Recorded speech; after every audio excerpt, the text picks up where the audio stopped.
Hey y'all, welcome back to the channel. Tonight we've got a parts box, spare parts, glue bomb build, which turned out real nice, I think. 1963 Chevy Impala, Johnny Rutherford, NASCAR, Smoky Unique prepared stock car. So Johnny Rutherford drove this, and I believe it was his rookie year in NASCAR because the decal kit comes with a rookie sticker for it.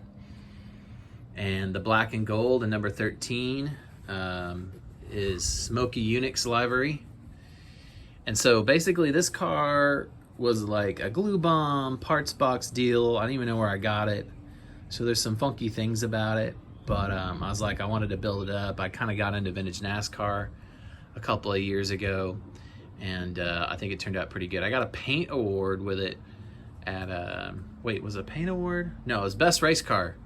Yeah, it was best race car at Good Guys Des Moines in the summer of 2022, so last summer. But yeah, it's a 63 Chevy. Now, a little history on these Chevys is in 63, Chevrolet had the Mystery 427 in it, okay? See, 427 horsepower. And if you know anything about, the early 60s, they had the wedge fire, the W engine, the 348 409 was the the original big block Chevy. It had the W-shaped rocker covers. Well, in 63, the manufacturer showed up to Daytona with this engine. Now, this is not the engine. This is a parts box, big block Chevy. But the Mystery 427 kind of looked like a big block Chevy on the outset, even though I've done some research. The Mystery 427 really had nothing interchangeable with a modern, like a production big block Chevy that came out later in 1965. In fact, it was a 409 block with, heads and intake like a modern big block Chevy, but they're made for the 409 block, if that makes any sense. So a total one-off. There was only like 20 of them made or something like that. And buddy, they were fast. But the problem was that they weren't reliable. Junior Johnson had one, and Johnny Rutherford had one, and I also have the Junior Johnson 63 Chevy. Probably gonna do a video on that one next.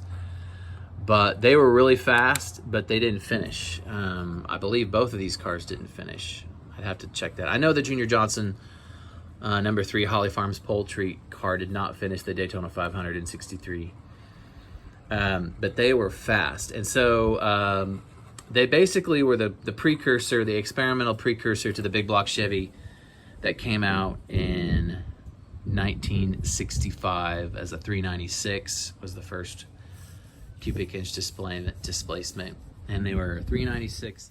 I should probably do some research before I actually make these videos because I forgot the 427, the most important displacement in the Corvettes and Chevelles in the late 60s. Till late 69, then they were a 402, and then I think 1971 or 72 was the 454 big block Chevy. But they were fast. So let me show you a few things about this car. I thought the paint came out really well, even though I had trouble with it.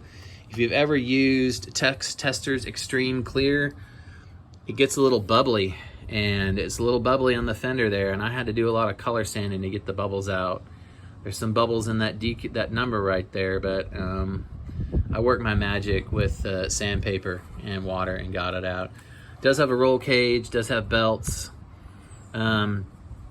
So this AMT 63 Chevy kit was an old screw bottom kit that you can see where the screws went when it was a screw bottom kit. So everything was molded in. So whoever built this car the first time melted out the stock exhaust. Well, they left the tailpipes, but melted out the stock exhaust in an effort for realism, I guess, but it just looks like a melty mess. And so there's no detachable parts in the bottom of this thing. This is the old AMT 63 Chevy. The wheels and tires were parts box too. They might be PPP because I've had several sets of those. I don't remember, but they were just in the parts box. And I was like, cool, NASCAR tires and wheels. I ordered the decals from Mike's Decals, and Bob's Your Uncle. You got a NASCAR. I took out the front inner fender shields, but I'm not sure if that was actually accurate on these cars. I think they did have inner fender shields even in the early 60s on these NASCARs. Hood pins are actually parts on the front. Like I drilled a little hole and then put like monogram NASCAR hood pins. And then I got lazy and the rear hood pins are just decals. Now there's a lot more things I could have done to make this more accurate. The Chevys had block offs for taillights and a giant fuel fill here in the middle of the trunk in NASCAR in 63, but I just wasn't feeling all that detail. I did do the rear window braces because the rear windows would blow out. And like I said, it's got the roll cage, but no back seat, no passenger seat, headlight blocked off, but I did paint the turn signals for some strange reason. Ooh, I keep forgetting I meant to bare metal foil the emblem on the hood because I didn't delete it, but I haven't got around to that, but I may never actually get around to that. So decals came from Mike's Decals. I thought the black and the gold, this is both Tamiya. This is not Tamiya gold. This is, I don't remember the color, but it's not straight up Tamiya gold. You know, just did some simple sprue for exhaust and some aluminum tubing for tips and painted them black. And yeah, the old car just looks tough.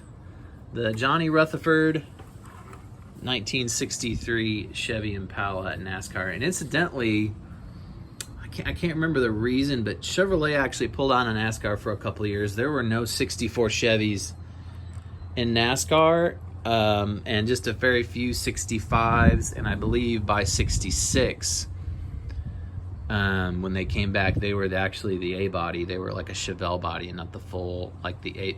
Let's see, the A body. Yeah, I believe these are the B body, the full size Chevys. So in 66, when they came out back to NASCAR, they were an A body Chevelle, smaller size. And then the famous 66 Chevelle that Smokey Yunick did that was famously